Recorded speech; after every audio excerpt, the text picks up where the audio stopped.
নমস্কার, সফনাভিক নিউজ নেটওয়ার্কে স্বাগত। শহর কলকাতার বুকে সরকারি হাসপাতালে তরুণী চিকিৎসকের ওপর নির্যাতন ও খুনের ঘটনায় অভিযুক্তদের উপযুক্ত শাস্তির দাবিতে এদিন আরজিকর হাসপাতালে এলেন কামদুনি প্রতিবাদী মঞ্চের সদস্য মৌসুমী কয়াল। সাংবাদিকদের মুখোমুখি হয়ে হাসপাতালের ভূমিকা নিয়ে প্রশ্ন তোলার পাশাপাশি স্বচ্ছ বিচার চেয়ে কি জানালেন তিনি, শুনবো।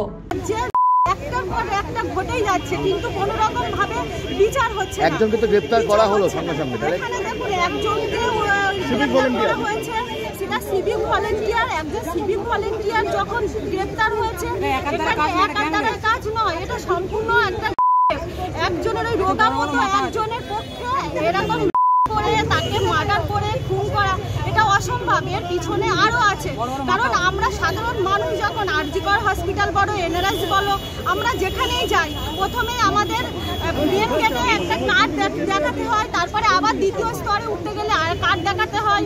অনেক প্রশ্নের মুখোমুখি হতে হয় আমাদের পেশেন্টদেরকে দেখার জন্য। কিন্তু একজন পুলিশ কর্মী সে যখন এত রাতে হসপিটালে উঠছে, সে রুমে যাচ্ছে, তখন কি কোনো সিকিউরিটি সেখানে ছিল না? হসপিটালের সুপার ছিল না? সিকিউরিটি দেখুন, দুজন সিকিউরিটি গার্ডকে সাসপেন্ড করেছে হাসপাতাল। সাসপেন্ড করে কি হবে?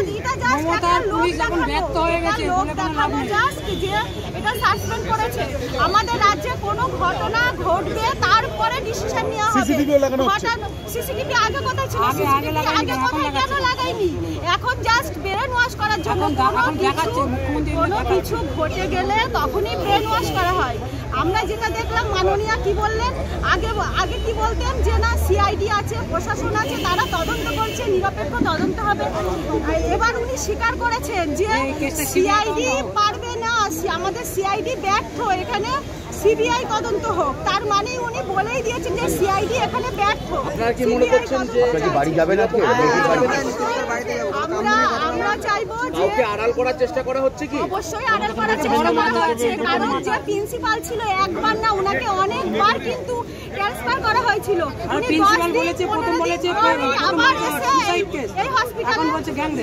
এই হসপিটালে আবার এসে কেন আনা হয়েছে বারবার সেই প্রিন্সিপালকে?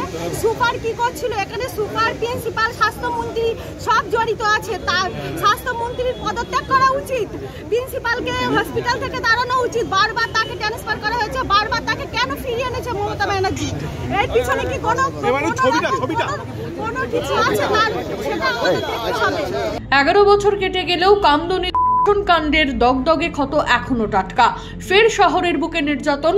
আরজিকর মেডিকেল কলেজে তরুণী চিকিৎসকের নির্যাতনের পর খুনের ঘটনায় তোলপাড় রাজ্য। তরুণী চিকিৎসকের শরীরে মিলেছে 11টি আঘাতের চিহ্ন। প্রতিবাদ জানানোর পাশাপাশি মৃত তরুণী চিকিৎসকের পরিবারের সঙ্গে দেখা করার কথা জানিয়েছেন মৌসুমী।